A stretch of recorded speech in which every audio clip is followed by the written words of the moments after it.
नमस्कार, मी विकास मेघणे. विकासनामा digital platform मध्ये आपलं सर्वांचं स्वागत आहे. खरं तर बऱ्याच दिवसानंतर विश्लेषणाच्या माध्यमातून आपल्याशी संवाद साधतोय.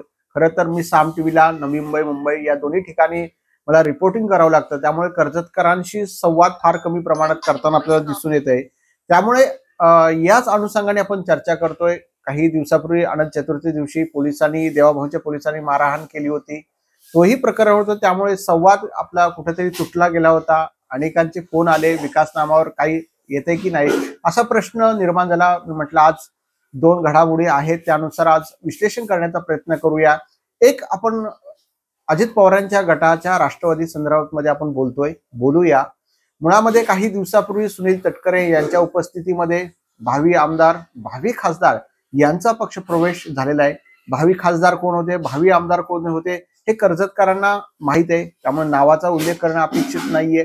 मूळ मुद्दा, असे लोक अजित पवारांच्या राष्ट्रवादीमध्ये का घेतले हा महत्वाचा मुद्दा आहे. एकीकडे सुधाकर घारे म्हणताय आमच्या पक्षामध्ये दिग्गज नेते आहेत, खूप मोठा पक्षप्रवेश होतोय, अनेक दररोज पक्षप्रवेशाचा कार्यक्रम पार पडतो. मग अशी लोक घेण्याची आवश्यकता सुधाकर घारेंना का पडली? हाही मंथन विचार करण्याचा झाला गेला पाहिजे, तो पक्षाने केला गेला पाहिजे. काहींचा विरोध होता, काहींना माहीत होतं की नाही, काही लोक म्हणतात आम्हाला माहित नव्हतं, काही म्हणतात अशी लोक घ्यायची होती का, असा सगळा प्रश्न जो आहे अजित पवार गटा संदर्भामध्ये विचारला जाऊ शकतो.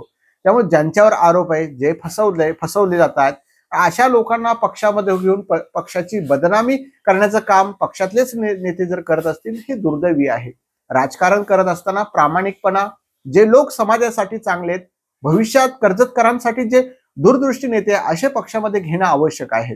मी कोणत्याही नेत्याला ज्यांच्याकडे क्षमता नाही, ताकद नाही, अशा नेत्याला घेऊन पक्षाची बदनामी करण्याचा प्रयत्न जर होत असेल तर हे दुर्दैवी नेता आहे. त्यामुळे पक्षात घ्यायचं म्हणून घ्यायचं तर हे कुठेतरी थांबलं गेलं पाहिजे. आता ही निवडणुका जरी असल्या नसल्या तरी पक्षामध्ये घेताना एक भूमिका किंवा त्या कार्यकारिणीलाही विचारणं घेणं अपेक्षित आहे. तो विचारला केला की नाही हाही महत्वाचा मुद्दा आहे. म्हणजे अजित पवारांच्या गटामध्ये लोकशाही आहे की नाही हाही महत्वाचा या निमित्त प्रश्न उपस्थित होऊ शकतो.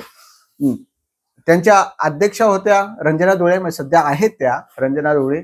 मग त्यांनी काही दिवसापूर्वी भावी खासदार आहे त्यांच्यावर गंभीर स्वरूपाचे आरोप केले होते. 2-3 वर्षापूर्वी पोलखोल केली होती. मग त्याचं काय झालं? आता भावी खासदार आल्यामुळे मग तालुका अध्यक्ष त्या मोर्चाबांधणी करणार का? एकीकडे तालुका अध्यक्षपदातून साधी नाराजी नाट्य अजित पवारांच्या गटामध्ये आहे. परत त्यात भावी खासदारांची एंट्री पडलेली, त्यात भावी आमदार जे लॉबिंग करत होते शरद पवारांच्या गटाकडून, असे सगळे प्रश्न निर्माण झालेले आहेत. त्यामुळे असे नेते पक्षामध्ये घेत असतील तर पक्षाला कुठेतरी विचार केला गेला पाहिजे. ज्यांच्या मागे ताकद नाही, ज्यांच्याकडे अनेक साधारणपणे गुन्हे दाखल किंवा त्यांच्या काही तक्रारी दाखल आले आहेत, असे लोक घेतात. कोटी कोटी रुपयांची कर्जतकरांना स्वप्न दाखवली, ती स्वप्न किती पूर्ण झाली हाही महत्वाचा मुद्दा. अनेक आश्वासनाचा पाऊस पडला, लोकसभेला पडला, विधानसभेला पडला, मग ते आश्वासन गेली कुठे? मग ऑफिस थाटली गेली, मग ऑफिस थाटले गेले, पुढे काय झालं? म्हणजे हे सगळे प्रश्न आहेत, याची उत्तरं कर्जतकरांना मिळाली गेली पाहिजे. म्हणूनच घेताना पक्षामध्ये कुठल्या लोकांना घ्यावं ना घ्यावं हा एक पक्षाचा जरी अधिकार असला तर मी एक पत्रकार, एक कर्जतचा नागरिक म्हणून मला विचारावं असं वाटतं की असे लोक तुम्ही घेऊन गुन्हेगारी किंवा ते ज्यांच्या विरोधामध्ये नाराजी, ज्यांच्या विरोधात तक्रारी, असे लोक पक्षात घेऊन पक्षाची एक जे लोक पक्षामध्ये काम करतायत तेच व्यासपीठावर जाणार, ज्यांच्यावर अनेक वेळेला आरोप झाले मग तेच लोक व्यासपीठावर सर्वसामान्य अजित पवारांच्या गटाच्या राष्ट्रवादी काँग्रेसला कार्यकर्ता मार्गदर्शन करणं, फसवणूक करायची नाही, चांगलं राजकारण करायचं, पक्षाला मोठे दोडं घेणे, मग असे लोक व्यासपीठावर येणार, हा महत्वाचा मुद्दा आहे.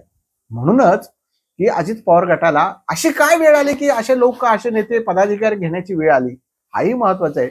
म्हणजे कर्जतमध्ये गुन्हेगारी जरी त्यांच्या काही लोक गुन्हेगारी स्वरूपाचे पुन्हा घेतले जातील. आता भावी आमदार, भावी खासदार घेतले, भविष्यामध्ये मग कुठले लोक ज्यांच्या गुन्हेगार आहेत ते लोक सुद्धा कर्जतमध्ये पक्षामध्ये सगळेच राजकीय पक्ष नेते घेणार का हाही महत्वाचा मुद्दा आहे. याचं मंथन झालं पाहिजे. हा जरी अजित पवार गटाचा विषय असला तरी हा शिंदे गटाला सुद्धा आहे, भाजपला सुद्धा आहे की मिनिमम कर्जत तालुक्यामध्ये चांगले लोक घेणे अपेक्षित आहे. भले राष्ट्रीय लेवलवर, राज्याच्या लेवलवर सगळे घेतात, भाजपामध्ये सुद्धा काही सगळे गुंडागर्दी सगळे असले त्यांच्या आरोप घेतात, पण मिनिमम कर्जतचा नागरिक म्हणून, कर्जतचा पत्रकार म्हणून किमान कर्जतचं राजकारण करत असताना चांगले व्यक्ती घेणं आवश्यक आहे, ज्यांची प्रतिमा स्वच्छ आहे, ज्यांचं भविष्यामध्ये पक्षाला कुठेही फटका बसू नये. उद्या कुणी समजा त्या कुणी फसवलं तर उद्या आम्हीच बातम्या करा. अजित पवार गटाच्या नेत्यांनी, पदाधिकाऱ्यांनी कंपनीची फसवणूक केली, कर्जतकरांची फसवणूक केली, अशाच बातम्या देण्याची वेळ आमच्यावर येणार ना. याचं मंथन कुठेतरी सुधाकरांनी केलं गेलं पाहिजे. आमदार व्हायचं म्हणून कुठल्याही लोकांना घ्यायचं ही भूमिका त्यांची चुकीची ठरू शकते. मला पक्ष वाढवायचा, मला कर्जतचा आमदार व्हायचा आहे, मीच आता, अशी जर भूमिका ते घेत असतील आणि जे येतील त्यांना घ्यायचं, तर याचं मंथन अजित पवारच्या गटाने केलं गेलं पाहिजे. म्हणून मी सांगतो, पक्षात तुम्ही घ्या, कर्जतकरांचाही विरोध नसेल, पण जे लोक चांगले, ज्यांची प्रतिमा चांगले, त्यांना पक्षाला त्यांना फटका बसू नये. एक पत्रकार म्हणून, एक कर्जतकर म्हणून हे केलेलं विश्लेषण आहे. शेवटी जाता आता सुधाकरांना काय घ्यायचं, कुणाला घ्यायचं हा त्यांचा अधिकार असला तरी पत्रकार म्हणून मी जे रोखठोक भूमिका मांडली, या मताशी मी हे मत व्यक्त केलेलं आहे. धन्यवाद.